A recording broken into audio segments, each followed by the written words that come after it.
Assalamualaikum warahmatullahi wabarakatuh. Perkenalkan, nama saya Wahyudi. Saya berasal dari Lokal B, Angkatan 2020 Psikologi Islam. Dengan NIM 2001 0304 0111. Di video kali ini, saya akan menjelaskan tentang pendapat para filsuf tentang jiwa, yaitu filsafat Al-Kindi. Al-Kindi, nama lengkap beliau adalah Abu Yusuf Ya'qub Ibnu Ishaq Ibnu Sabbah Ibnu Imran Ibnu Ismail Al-As'ad Ibnu Qais Al-Kindi, lahir di Kufah yang sekarang Irak pada tahun 801 Masehi. Menurut Faut Ahwani, Al-Kindi itu lahir dari keluarga bangsawan, terpelajar dan kaya. Pendidikan Al-Kindi dimulai di Kufah dengan pelajaran yang umum saat itu, seperti Al-Quran, tata bahasa Arab, kesusastraan, ilmu hitung, fikih, dan teologi. Kota Kufah pada saat itu merupakan pusat keilmuan dan kebudayaan Islam di samping Basrah, dan Kufah cenderung pada studi keilmuan rasional. Kondisi dan situasi inilah yang kemudian menggiring Al-Kindi untuk memilih dan mendalami sains dan filsafat pada masa berikutnya. Al-Kindi kemudian pindah ke Baghdad. Di ibu kota pemerintahan Bani Abbas ini, Al-Kindi mencurahkan perhatiannya untuk menerjemah dan mengkaji filsafat, serta pemikiran-pemikiran rasional yang marak pada saat itu. Berkat kelebihan dan reputasinya dalam filsafat dan keilmuan, Al-Kindi kemudian bertemu dan berteman baik dengan Khalifah Al-Ma'mun, seorang khalifah dari Bani Abbas yang sangat gandrung pemikiran rasional dan filsafat. Lebih dari itu, ia diangkat sebagai penasehat dan guru di istana pada masa Khalifah Al-Muqtasim. Al-Kindi meninggal di Baghdad tahun 873 Masehi.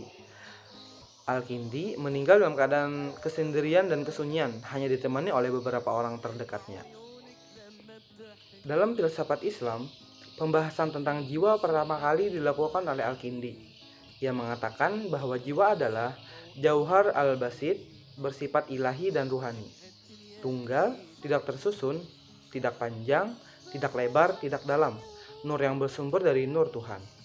Jiwa menurut Al-Kindi adalah wujud sederhana, esensinya terpancar dari Tuhan, sama halnya dengan terpancarnya cahaya dari matahari. Jiwa bersifat spiritual, ketuhanan, terpisah dan berbeda dari badan. Pendapat Al-Kindi mirip dengan pendapat Plato bahwa kesatuan jiwa dan badan adalah kesatuan eksiden atau kebetulan. Binasanya badan tidak membawa binasanya jiwa, tetapi Al-Kindi tidak menerima pendapat Plato bahwa jiwa berasal dari alam ide. Bagi Plato, ide adalah kecerdasan berpikir. Selain itu, Al-Kindi menolak pendapat Aristoteles yang mengatakan bahwa jiwa manusia adalah bentuk dari badannya. Pendapat Al-Kindi tentang keabadian jiwa yaitu jiwa itu abadi setelah berpisah dengan badan. Setelah manusia meninggal, jiwa yang bersih kembali kepada alam yang tinggi yang bisa disebut alam kebenaran. Dia berpendapat juga bahwa jiwa adalah substansi, karena jiwa adalah esensi makhluk hidup dan makhluk hidup adalah substansi, maka jiwa juga merupakan substansi. Ilmu filsafat, kata Al-Kindi, adalah ilmu tentang hakikat, segala sesuatu yang dipelajari orang menurut kadar kemampuannya, yang mencakup ilmu ketuhanan, rububiyah, ilmu keesaan, wahdaniyah, ilmu keutamaan, fadilah, dan semua ilmu yang bermanfaat. Dari pembagian tersebut, yang paling penting dan tinggi derajatnya adalah ilmu ketuhanan, yang disebut sebagai filsafat pertama, yaitu al-falsafah al-ula. Al-Kindi adalah muslim pertama yang mencari keselarasan antara filsafat dan agama, atau antara akal dan wahyu. Menurutnya, keduanya tidak bertentangan, karena masing-masing adalah ilmu kebenaran, sedangkan kebenaran itu satu.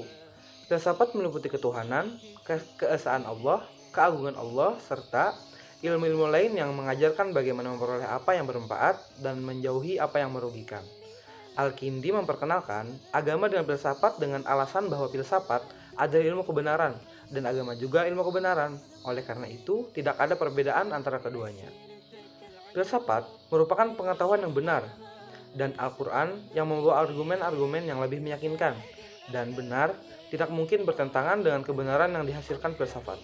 Sehingga, menurut Al-Kindi, Pemaduan filsafat dan agama didasarkan pada 3 alasan. Yang pertama, ilmu agama merupakan bagian dari filsafat. Yang kedua, wahyu yang diturunkan kepada nabi dan kebenaran filsafat saling berkesesuaian.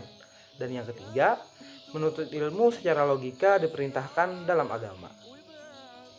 Dalam upaya perpaduan agama dan filsafat yang dilakukan oleh Al-Kindi, didasari pada keyakinan bahwa kitab suci Al-Quran telah menawarkan argumentasi-argumentasi yang meyakinkan seputar ihwal kebenaran yang tidak akan pernah bertentangan dengan doktrin yang dihasilkan dari filsafat.